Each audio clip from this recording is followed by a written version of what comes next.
Olá! Através da rádio Atitude Popular, formamos a partir de agora a Rede Cearense de Comunicação Popular para a transmissão do programa Democracia no Ar, idealizado pelo movimento Democracia Participativa. Nosso bom dia, boa tarde ou boa noite a todas e todos que compõem a rede pelo Facebook e nas rádios parceiras. Também aos ouvintes e internautas de todo o mundo.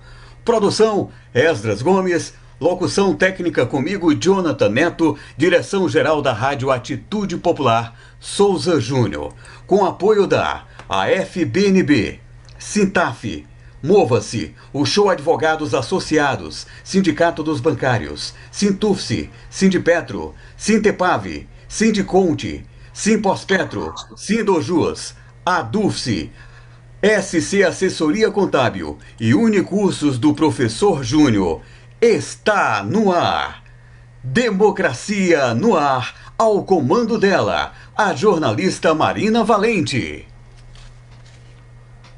Obrigada, Jonathan Neto. Bom dia a todo mundo que nos acompanha através do nosso canal do Facebook, Democracia Participativa CE, que é a página do Movimento Democracia Participativa no Facebook. Vocês estão aí curtindo, compartilhando e comentando, afinal de contas, também são comentaristas desse programa, e um cheiro bem grande a quem está através das nossas rádios parceiras, elas que têm esse importante trabalho de levar cada vez mais longe a voz dos movimentos sociais.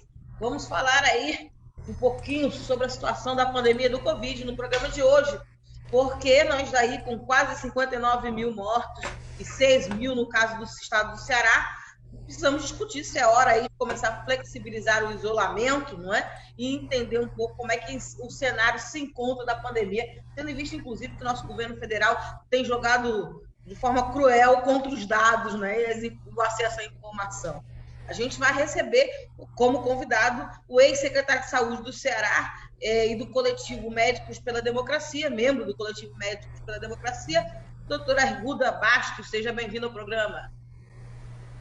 Bom dia, boa tarde, boa noite para todos vocês, para o Biapino, para a Marina. Um prazer estar com vocês para discutir esse tema importante, porque muitas pessoas pensam que a pandemia acabou quando se começa a flexibilizar. Isso não é verdade. Nós ainda estamos no meio de uma longa estrada no que concerne a Covid-19 aqui no nosso Brasil e também no nosso Ceará.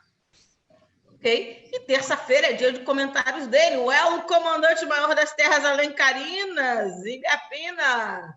Olá. Grande abraço para você, Marina, para toda a equipe aí, o pessoal da produção, Jonathan Neto, nossos ouvintes, e em especial para o doutor Arruda Bastos. Muito bom a presença dele, porque é um médico, e, inclusive já foi secretário de Saúde do Estado do Ceará, deverá ter muita informação e nos ajudar muito no combate ao coronavírus. Bom, doutor Arruda, acho que a primeira pergunta é, né, do próprio programa, é mesmo a hora de flexibilizar, né? São 6 mil casos aqui no nosso estado, né? A gente vê que os hospitais de quarentena começam a ser desmontados também, mas, pelo menos que eu saiba, volto a repetir isso, acho tão esdrúxulo o fato, nós não temos vacina, nós ainda não temos remédio que cure, mas as pessoas parecem que acharam que o negócio está resolvido. Eu queria que você falasse um pouquinho sobre isso. Eu sou bem categórico nessa resposta. Não estamos na hora de pensar que tudo resolveu. Em algumas cidades, pelo contrário, nós temos que ter um isolamento mais rígido, um lockdown total. Muitas cidades, inclusive do Ceará, do Brasil nem se fala, você vê a situação do Rio, de São Paulo, você vê Minas voltando atrás, Rio Grande do Sul voltando atrás, Goiás também, Mato Grosso, né, flexibilizar antes do tempo. A pior coisa que existe, que está existindo no Brasil hoje, é exatamente essa falta de comando nacional. Nós não temos um comando do Sistema Único de Saúde, nós estamos perdidos, dependendo do humor, dependendo do aspecto ideológico, político do governante de plantão. Ainda bem que no Ceará nós estamos tendo uma condução correta, o governador Ciro, o governador Camilo, lembrando na época que eu era secretário, falando do Cid, né? O governador Camilo, a maioria dos prefeitos, o prefeito da capital, tem tido uma conduta técnica, olhando os números, preocupados. Eu tenho certeza, se sentirem que aonde foi flexibilizado, essa onda está descendo, ela voltou a subir, vai voltar atrás. E eu tenho uma preocupação em Fortaleza, porque pela primeira vez no dia de ontem, nós observamos em alguns bairros da cidade um discreto aumento do número de pessoas com sintomas gripais procurando unidade de saúde, principalmente as UPAs. Não é uma quantidade ainda grande, mas é uma mudança de uma tendência que vinha de forma célere em termos de reduzir número de óbitos e número de casos. Isso tem que ser muito bem visto. E flexibilizar, como a maioria dos estados do Brasil, e capitais principalmente, é um crime total, tá certo? É uma atitude genocida do gestor, tá certo? E tem algumas cidades que são características disso, vão ficar como exemplo na história do Brasil, tá certo? Brasília decreta estado de calamidade pública em Brasília e continua na flexibilização. Que contrassenso é esse? Brasília, os profissionais de saúde, as entidades médicas responsáveis estão divulgando exatamente a já quase lotação, quase colapso das UTI, do sistema de saúde, e aí vem o governador, decreta calamidade pública e continua na flexibilização. Não dá realmente para entender. No Rio de Janeiro, um governador totalmente sem condições mais de governar e um prefeito que nunca teve essa condição, flexibilizando a ponto de agora liberar estádios para o público num distanciamento de 4 metros. Quem vai conter torcedor de distância de 4 metros no gol do time dele? Eles vão ficar aqui vibrando a 4 metros de distância, e a entrada e a compra do ingresso, tá certo? Então, não existe sentido. O Brasil está sendo um exemplo totalmente negativo, tudo que se construiu no Brasil, desde que o SUS foi aprovado na Constituinte de 88, nós estamos jogando por terra nesse governo Bolsonaro e nessa gestão do Ministério da Saúde. Tudo. No Brasil, eu fui secretário, viajei os 4 continentes na minha época, passei quase 8 anos na Secretaria de Saúde do Estado, viajando, representando o Ministério da Saúde em vários países, nos Estados Unidos, na África, na Europa. Fui várias vezes a Havana, fui várias vezes a Cuba negociar com o governo cubano, produção de vacinas, uma série de outras coisas, e sempre, quando chegava nesses locais, era tratado assim com o máximo de consideração, porque, olha, é um representante do SUS, do Ministério da Saúde do Brasil. Hoje, isso, se não fosse realmente alguns estados que estão fazendo o seu dever de casa, a calamidade ainda era maior. Falta de comando, falta de presidente, falta realmente de tudo que se possa dizer. Aliás, não é só na saúde, porque na economia está essa situação que nós estamos vendo agora, e vamos ver mais ainda. No meio ambiente nem se fala, né? Nas relações com o exterior da mesma forma. Então, é um momento trágico para o Brasil nesse exato momento. Ok, a gente já tem algumas perguntas de ouvintes, eu vou ler daqui a pouco, viu, gente? Segura só um pouquinho, vamos ver os primeiros comentários de Beapino, porque Beapino, por exemplo, donos de escolas particulares lá no Rio de Janeiro, né, comemorando via Facebook, né, o retorno das aulas. Inclusive, eu vi alguns memes interessantes. Eu não sei como, mas o nosso povo consegue reagir sempre com muita alegria às situações mais absurdas do mundo. Aí, brincando, inclusive, que escola não controla nem piolho, vai conseguir controlar coronavírus. É isso, né? As pessoas estão com uma noção de como o Arthur falou, voltar para o estádio de futebol e ficar 4 metros, né? Andar de ônibus numa cidade. Se andar de ônibus normalmente é uma lotação, o povo já fica com uma sardinha. Como é que você mantém distância social, por exemplo, nos meios de transporte público? Né?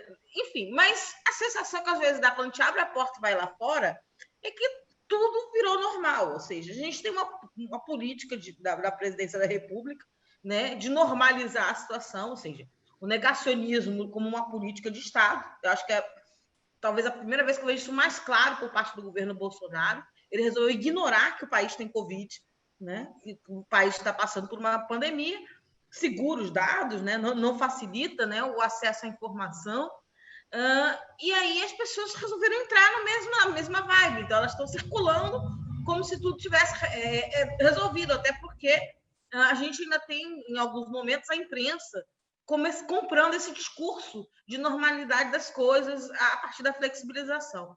Queria que você fizesse essa visão política e trouxesse essa visão política para nós, Ibiapino, por favor.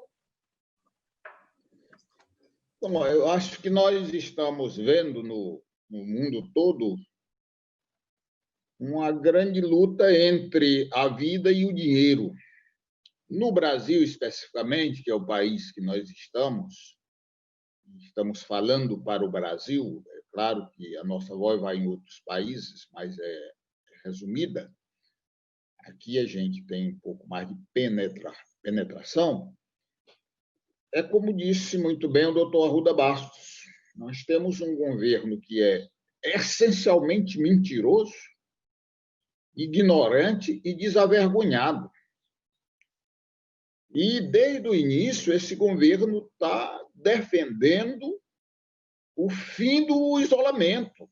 Eu vi uma entrevista dele, ouvi e vi uma entrevista dele dizendo, por mim estava tudo funcionando.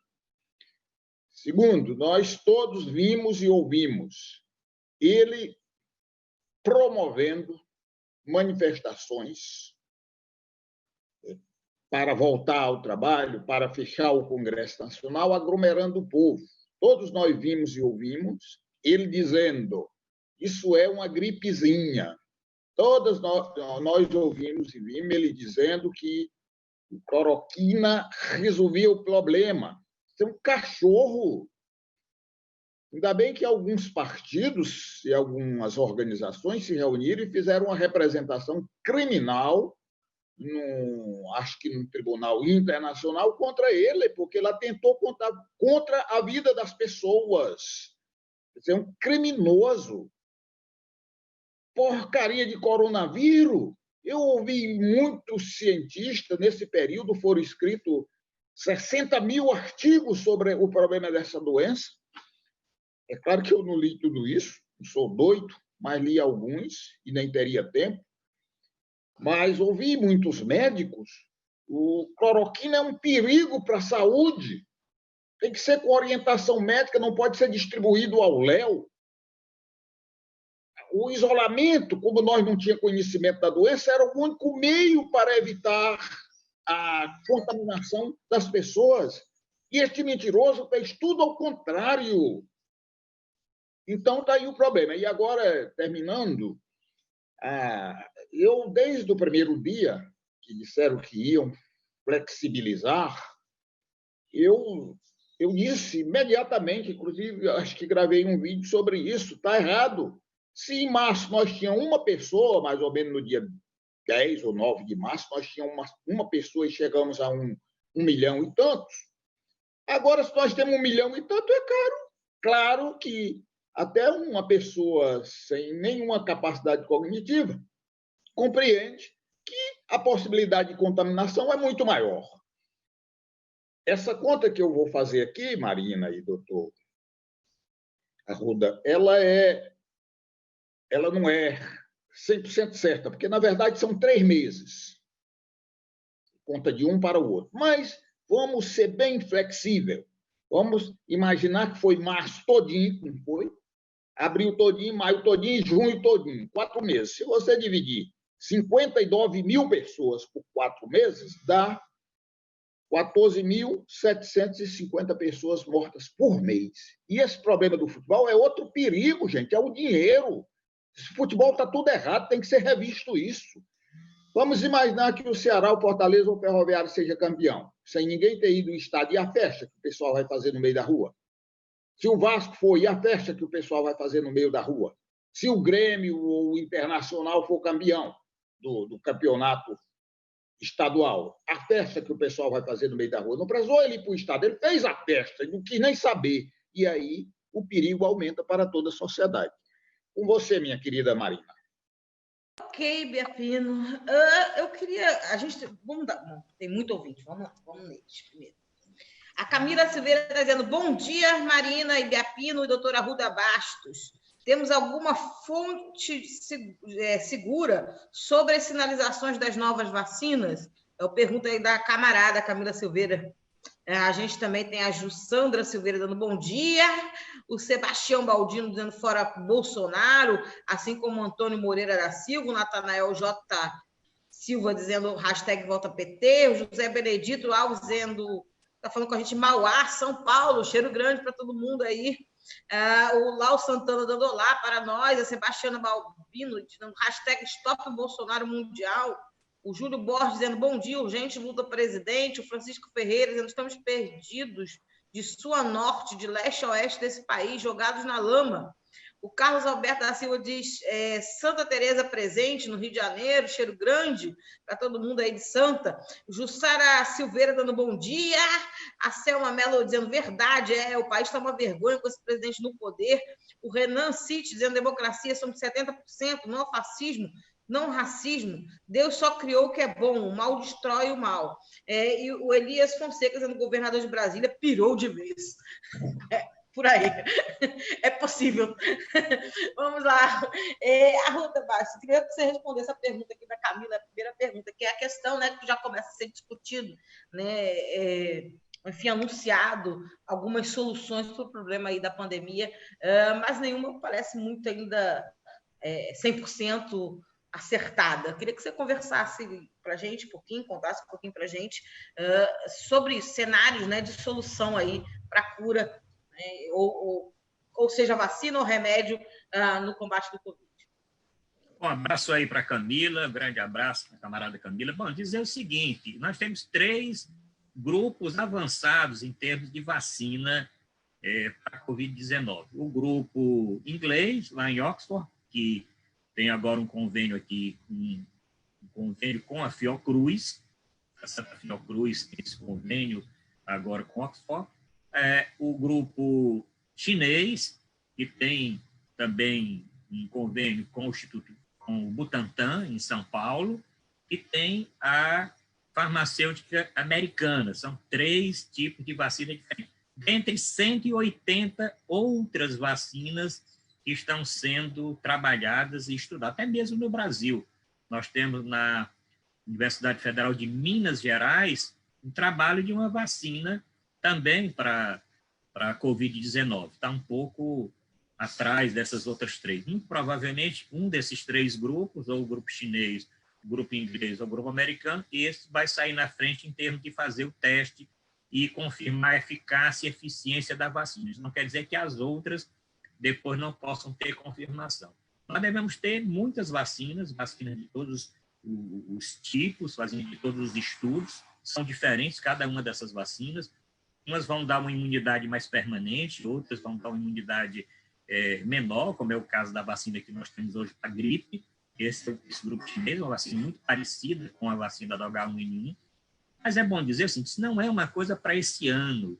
Tá certo? Dizer que essa vacina está pronta esse ano, os testes todos de eficácia e eficiência, isso é uma coisa para o próximo ano, até mesmo que seria uma grande responsabilidade de lançar uma vacina sem passar por todas as etapas. E as pessoas podem perguntar, mas o Brasil então está bem na fita.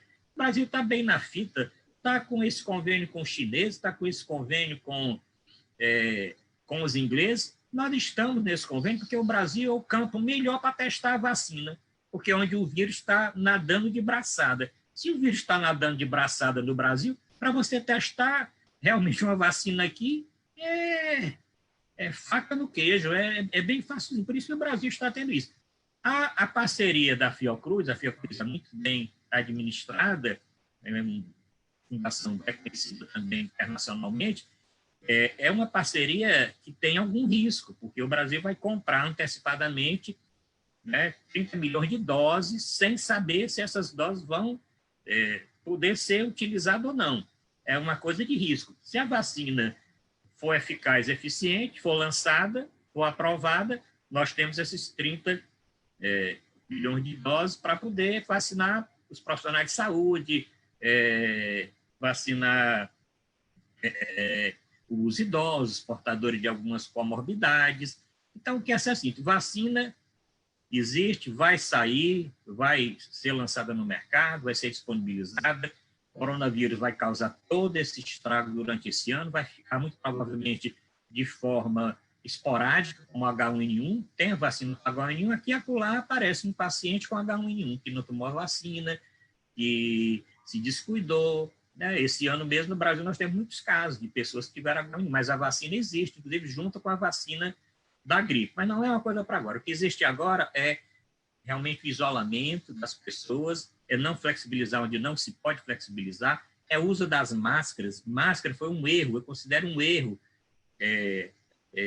até da própria Organização Mundial de Saúde, se perguntar um erro da organização, é não ter, logo de início, orientado que todos usassem máscaras. E usassem máscara de qualquer jeito, máscara de pano, máscara cirúrgica, máscaras hospitalares. Isso foi depois que foi lançado essa orientação.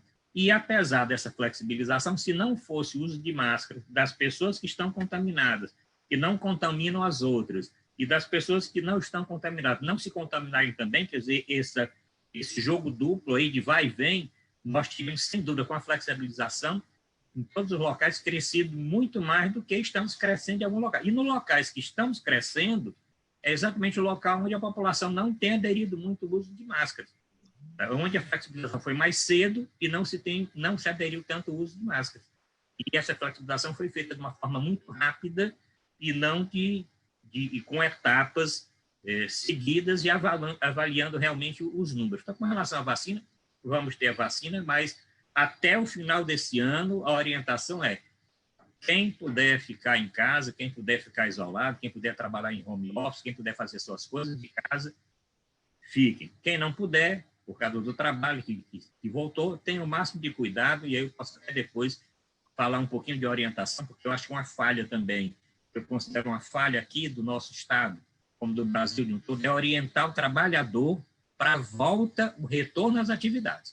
O trabalhador estava 2, 3 meses parado em casa, aqueles que aderiram ao isolamento, aqueles que não aderiram saindo ali, aqui e acolá, indo fazer uma compra essencial, às vezes passeando um pouquinho, não tão isolado, mas a orientação do trabalhador para sair de casa, ir no transporte coletivo, chegar no seu trabalho, vestir o seu fardamento, a postura que tem que ter no trabalho, a volta para casa, e a postura quando chegar em casa, só nas participações que eu tenho feito, nos vídeos que eu tenho divulgado, é que eu tenho essa preocupação, até mesmo por ser dessa área da medicina do trabalho, tá certo? Eu sou da área da medicina do trabalho, eu ministro aulas desse tema na universidade, tá certo? Então, eu tenho essa preocupação, e eu acho que essa falha está existindo, você não orientar o trabalhador com relação à sua roupa, o seu calçado, a forma de você ir no transporte coletivo, o uso da máscara, sim, esse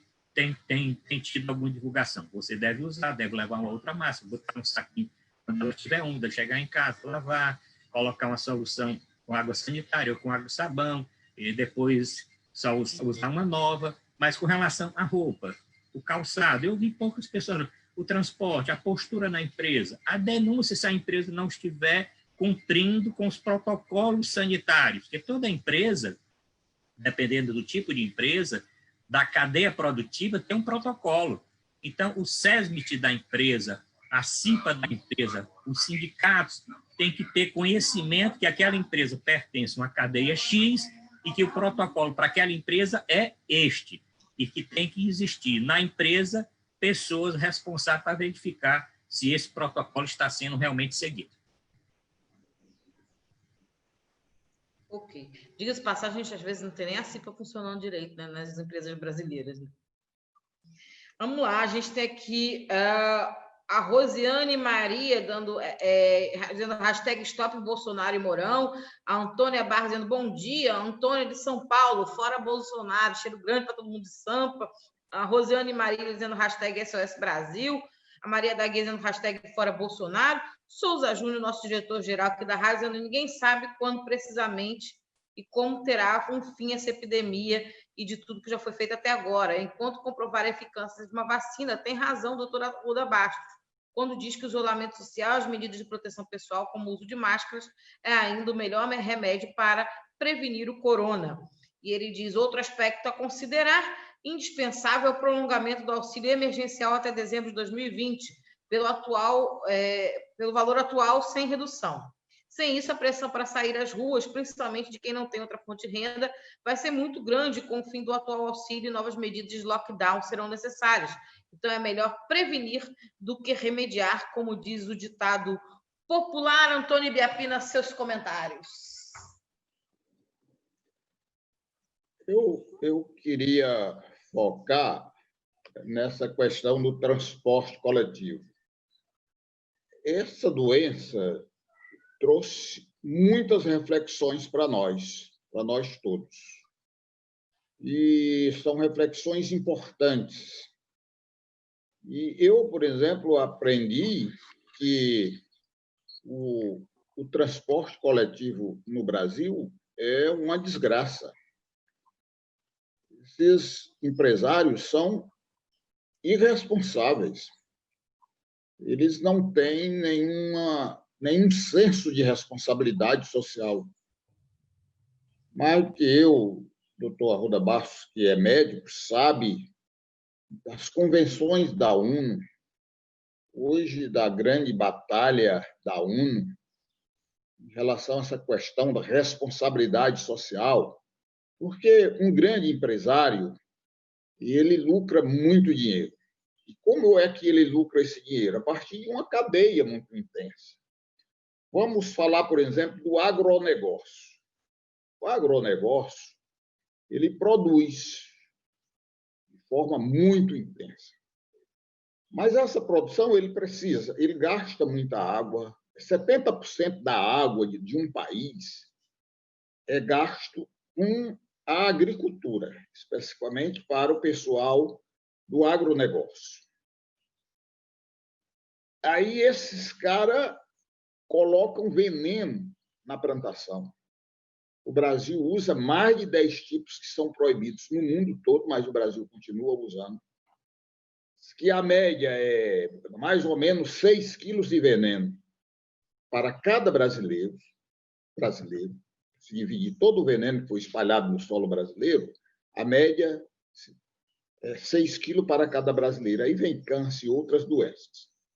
Então, aonde está a responsabilidade social dos empresários que querem ganhar dinheiro, mas não querem se preocupar com o entorno? Então, eu trago este exemplo para o transporte. Quantas mulheres não são vilipendiadas do transporte coletivo de Fortaleza? Quantas pessoas são contaminadas por outras doenças de forma sistemática dentro do transporte coletivo? Quando você entra dentro do ônibus, está escrito lá, tantas pessoas sentadas e tantas pessoas de pé. Entretanto, este ônibus carrega o dobro. Aliás, o triplo. Ora, se flexibilizaram e o pessoal está voltando para trabalhar nas indústrias, no comércio e no serviço, ele tem que ir em algum tipo de transporte. E qual é o transporte coletivo que nós temos? O metrô, que é insuficiente, isso em todas as capitais do Brasil, e o ônibus. Então, todos esses dois setores do transporte são terrivelmente compostos no sentido de dar bem-estar aos trabalhadores. Eles andam como animais, num carro de boi sendo transportado, esperando nas filas, o ônibus passa, aí fica todo mundo querendo entrar, não consegue entrar, o ônibus tem um tempo determinado para ficar ali naquela parada, já sai arrastando as pessoas.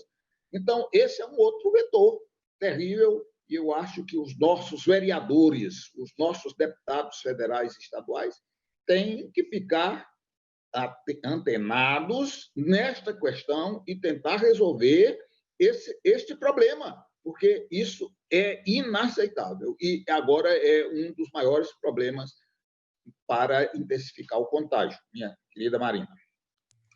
Ok, Biapina. Eu queria perguntar para você, Arruda, como gestor que você já foi, se você acha que é o momento desse desmonte dos hospitais que foram criados especificamente, os hospitais de quarentena, se seria mesmo a hora de começar a fechá-los, né? E se existe aí ainda risco de recontágio,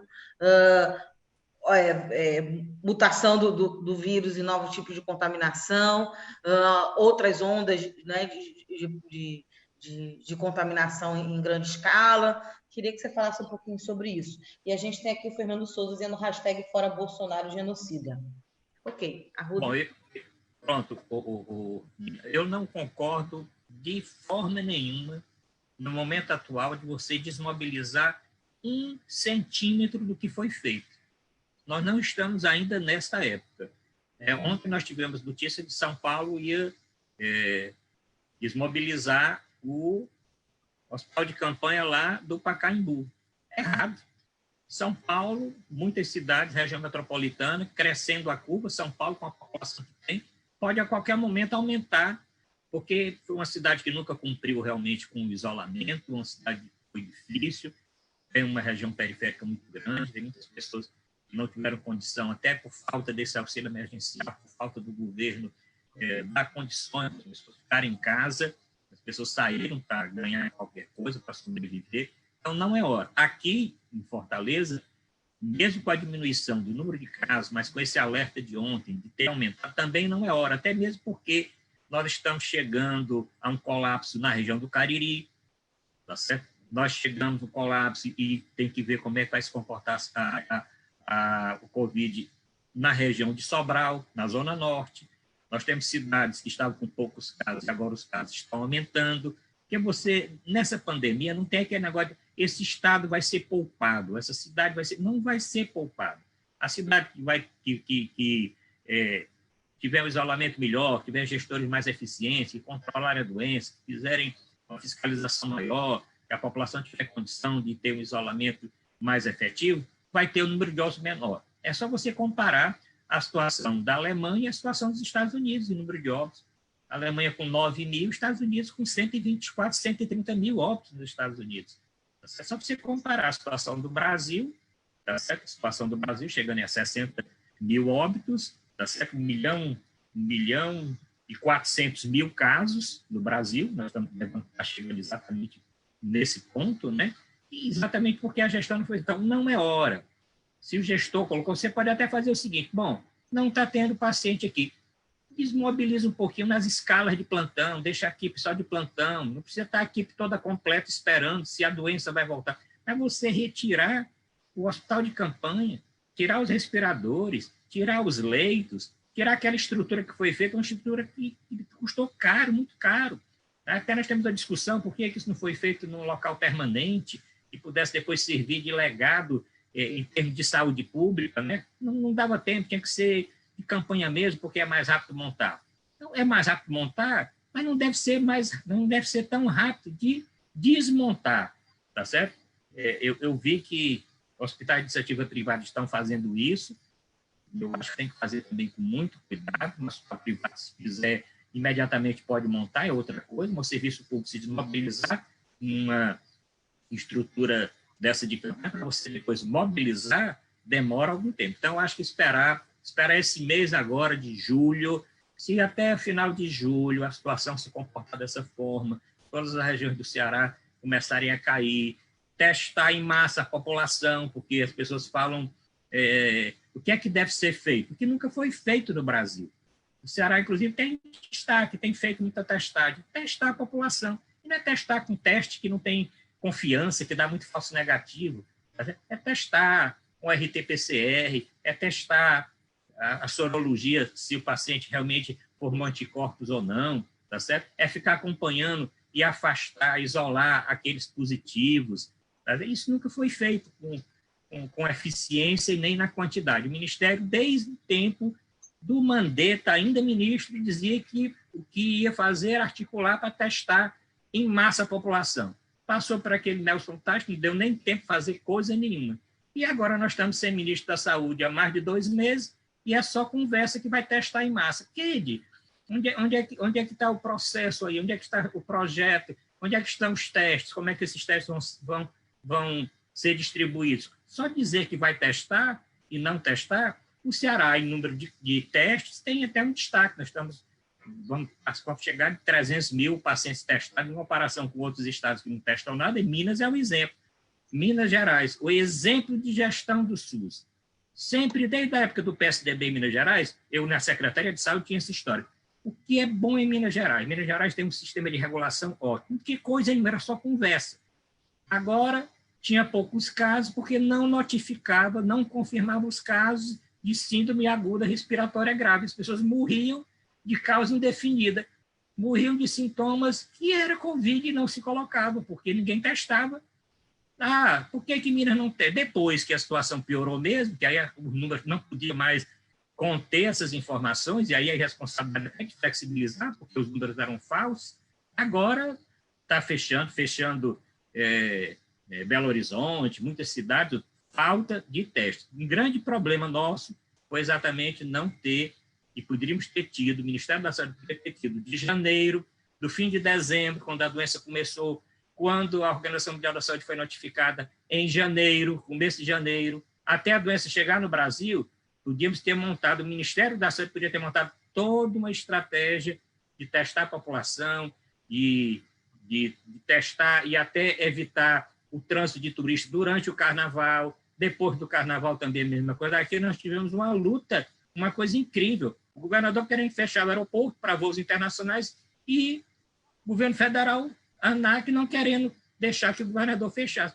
Quantas pessoas se contaminaram com esses turistas que vieram principalmente da Europa antes da doença estourar por lá? Centenas. Por isso as pessoas dizem, mas por que o Ceará está nessa situação? O Ceará é um estado tão pequeno aqui do Nordeste, está em terceiro lugar em número de casos, porque a doença, uma das portas de entrada para o Brasil, foi exatamente aqui. E é culpa do governo federal, da vigilância epidemiológica do Ministério, ter falhado exatamente nessa orientação. Não foi feito, e aí aconteceu o que aconteceu.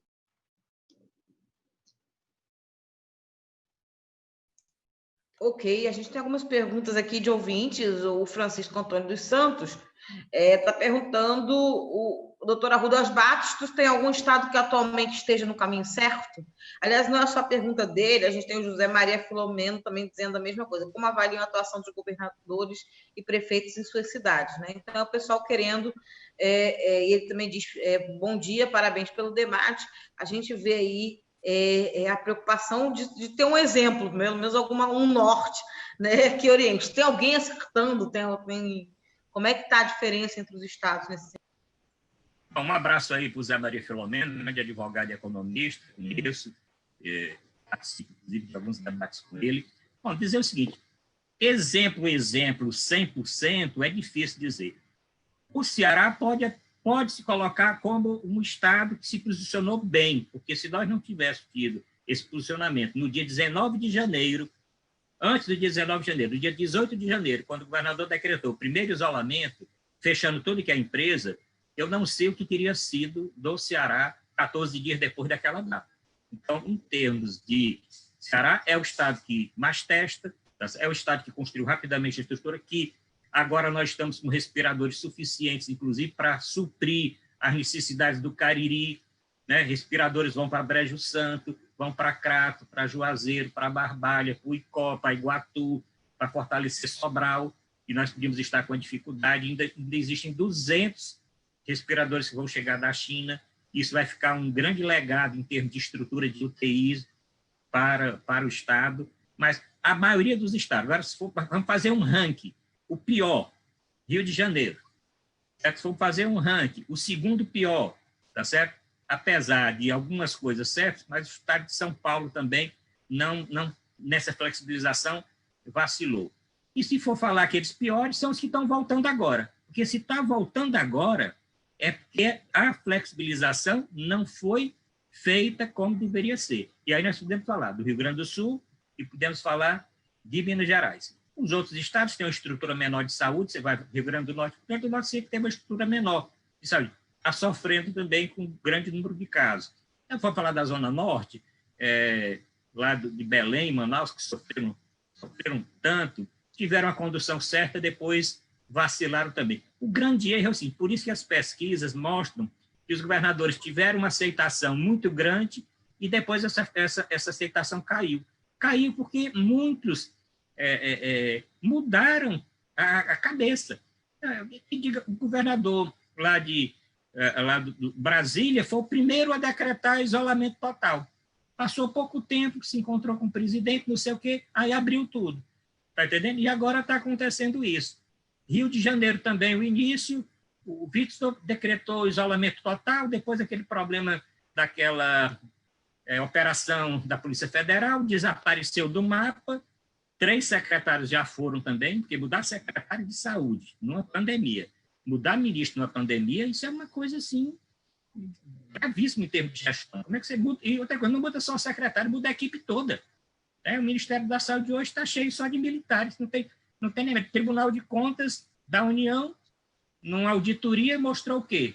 Que quem trata da Covid no Brasil não tem um profissional de saúde.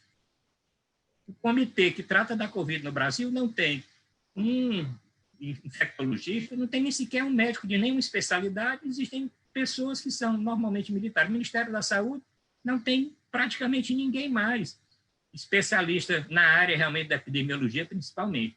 Então, se nós formos fazer um ranking, não tem ninguém que foi 100%, mas destes estados todos, eu ainda considero o Ceará como tendo sido aquele mais responsável, tendo tido aquele que está flexibilizando com uma responsabilidade maior e com o pé no freio, tanto que voltou atrás em termos de passar da fase de flexibilização para a fase 1, o governador segurou, não passou para a fase 1.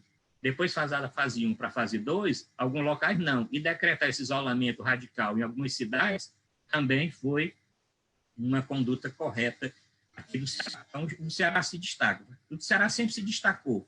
Independente do governante, o Ceará sempre teve um destaque muito grande em termos de saúde pública. Era como o Brasil antigamente. Felizmente, o Brasil agora deu para trás e o Ceará, ainda bem que continua indo para frente.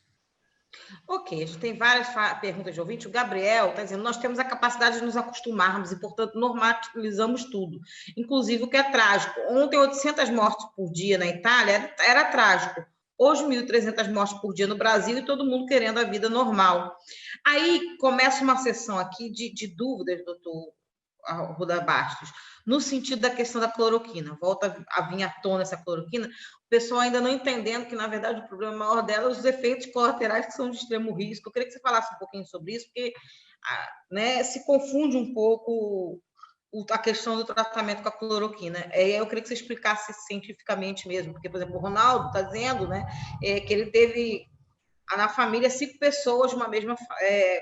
tratando, aí ele diz o coquetel que foi tomado, eu não vou ler o coquetel de remédio, porque eu acho que aí vira receita, como se eu estivesse receitando, e o povo já sai tomando por conta própria no nosso país, é muito comum isso, né?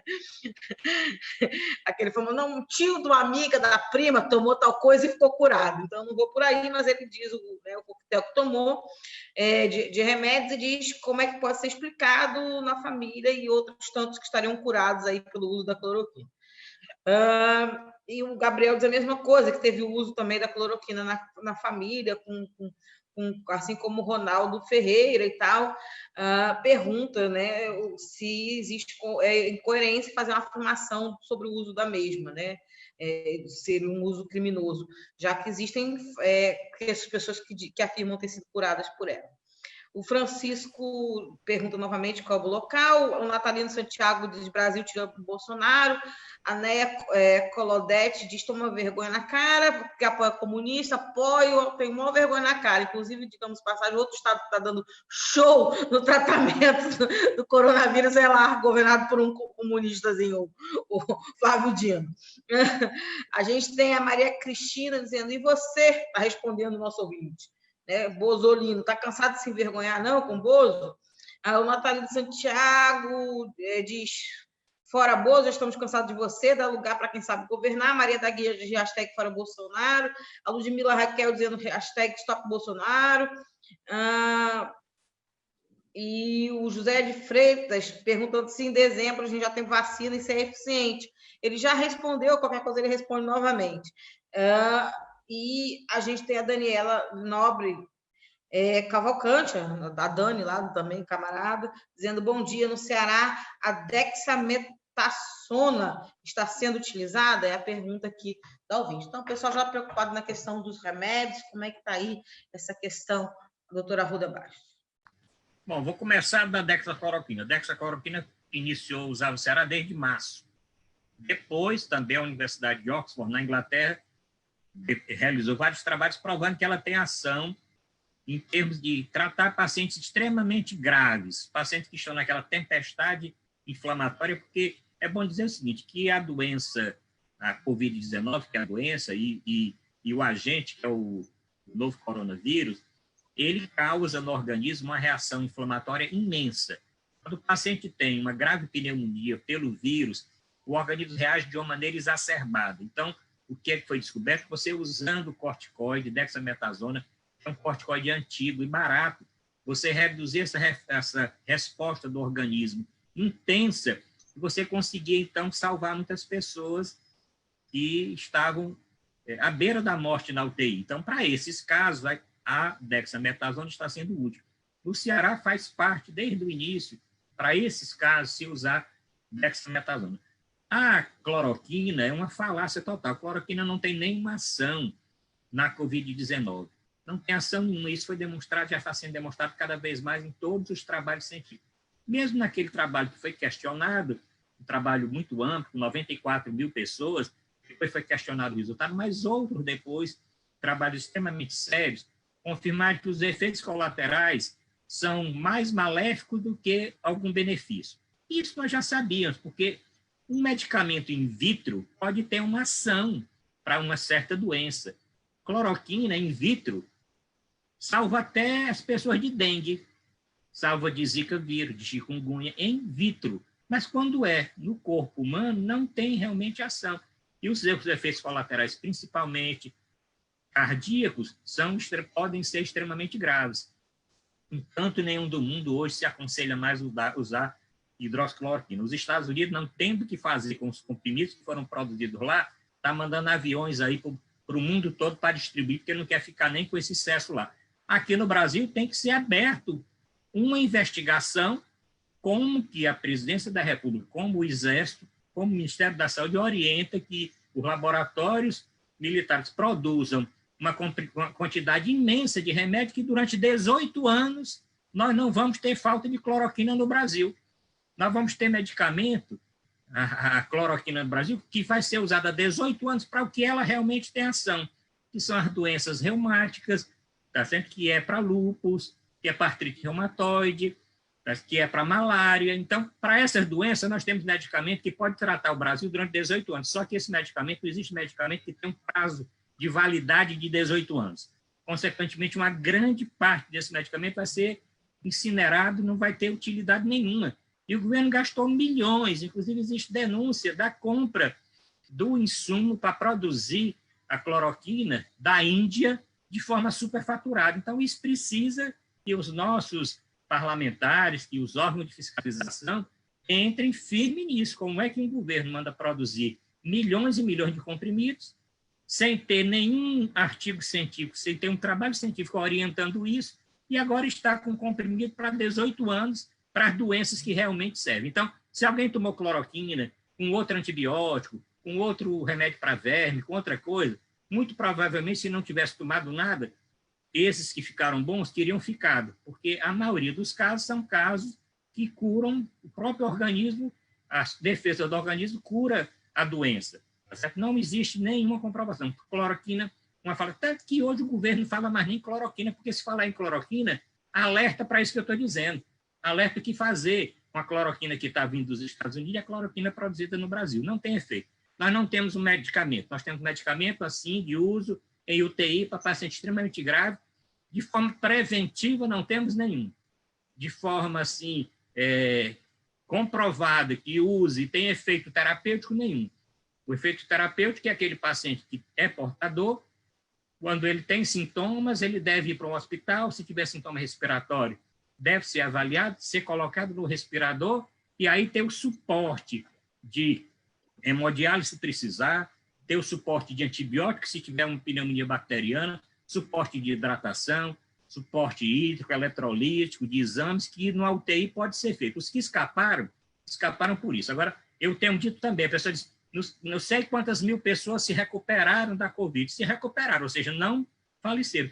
Mas uma grande parte desses pacientes, nunca mais vão ter a saúde que tinham, porque a fibrose pulmonar é irreversível. Os danos que a doença causou no organismo, para os rins, para o pulmão e muitas vezes para o coração, são irreversíveis. O paciente não vai voltar, uma parte desses pacientes graves, eles não vão conseguir voltar à sua atividade normal. Isso nós vamos ter, isso aí seria uma quarta onda, ou seja, os efeitos colaterais da Covid-19 curada em pacientes que tiveram extremamente graves. Graças a Deus que escaparam, mas vão ficar, muitos deles, sequelados e com sequelas graves para o resto da vida. Ok, a gente tem o Natalino Santiago Martins dizendo: esse presidente não sabe escolher nem ministro da saúde, nem da cultura, nem da educação. Eu pelo menos, Natalino, considero que a gente tem um interventor, né? Ele botou um militar lá, deu mais 5 no ministério, ou seja, não pode falar do tema, né? Então eu sinto que a gente, no caso do Ministério da Saúde, a gente está sobre intervenção militar. Eu não tenho outra forma de descrever a minha impressão sobre isso. Bom, a gente está na reta final do programa. Eu queria considerações finais aí do doutor Arruda Bastos, depois eu vi os últimos comentários e considerações finais do Ibiapina. Ibiapina, eu te deixei calado um tempinho a mais, né, Ibiapina? Mas é porque tinha muita pergunta do ouvinte, eu tinha que encaminhar. Bom, primeiro agradecer o convite, estou sempre à disposição para participar dos programas de vocês, programa que tem grande audiência, uma audiência popular que precisa ter uma orientação séria, sem fake news, uma orientação correta, que vocês trabalham nisso, né? Dizer para aquele que está escutando, eu fiquei de orientar o trabalhador, você trabalhador, está saindo para trabalhar, vá com a roupa mais simples que você tem, vá com o calçado mais simples que você tem, cuidado no ônibus, vá com a sua máscara, se possível leve outra, pode chegar na empresa, se a empresa tem fardamento, tire a sua roupa todinha, trabalhe com o fardamento que a empresa lhe dá, evite aglomeração, mesmo na hora do almoço, na hora do café, evite aglomeração, faça o seu trabalho, use o álcool em gel que a empresa deve disponibilizar para você, espia para você lavar a mão, na volta você tira o seu uniforme, bote dentro de um saco, leve para a sua casa, chegar em casa, jogue num tanque para lavar, tá certo? Vê se a empresa não tem 2 fardamentos para você levar o outro para trocar, a roupa que você veio da rua, chegando em casa, se puder entrar nu em casa, entre, tire toda a roupa na entrada, jogue no tanque, o calçado também, jogue para lavar, por isso que eu digo, vá com o calçado mais simples, não fale com ninguém em casa, corra para o banheiro, tome banho, nem que for de cuia, tome banho com sabão, bote na cabeça, depois que você fizer isso aí tudinho, vista uma roupa comum que você tem em casa, e aí vai abraçar seu filho, seu neto, sua esposa, vá almoçar, vá jantar, vá conversar, e no outro dia, faça a mesma coisa, porque o que acontece é assim, você flexibiliza, vai o trabalhador para o emprego, volta com alguma coisa contaminada, ou ele contaminado, ou a roupa dele contaminada, vai passar para alguém em casa, para os filhos, pode passar para alguém do grupo de risco, o avô, o pai que mora com ele. Então, esse cuidado é fundamental. Esse cuidado é fundamental, está valendo até hoje, e é o que tem muita ação. E essa orientação, sempre que possível, eu dou aqui dos programas que participo. Quero agradecer aqui a Marina, Ibiapino e a todos vocês. E como falei aqui no início, estou à disposição. E se puder ficar em casa, quem puder ficar em casa, fique em casa ainda. Bom, a gente tem alguns últimos comentários. Eu não sei se vai dar muito tempo, porque a gente já está faltando 4 minutos para encerrar o programa. Mas o Salomir Ribeiro está dizendo: bom dia, eu conheço 2 irmãos que tomaram um cloroquina passado pelo médico e outro chá de boldo por conta própria, e ambos ficaram curados. É exatamente isso que o Arruda falou aqui. Não, né? Aí, inclusive, o Ronaldo diz: sim, mas negar que o uso da mesma não surte efeito, desculpe, me acho incoerência. Bom, que ele não está dizendo que justamente é isso. Não é o resultado, como a própria ouvinte acima disse, não é do remédio, é do fato de que seu corpo conseguiu reagir bem à situação. O Francisco, porque os estudos científicos estão comprovando nesse sentido de que não faz esse efeito. O Francisco Antônio está dizendo: estou mais convicto que essa indústria farmacêutica produz cloroquina, o Trump é realmente um dos acionistas, querendo convencer o mundo que todo remédio é milagroso, assim, nem precisa empurrar a goela abaixo. E aí o Ronaldo diz essa questão, né, de que foram os médicos que prescreveram. Tem isso também, né, doutor Rodrigo? Teve médico negacionista, né, também, que não quis. Teve médico negacionista e principalmente uma orientação. E aí eu faço crítica às entidades médicas, que o Conselho Federal de Medicina, a Associação Médica Brasileira, teria que ter entrado nessa ação.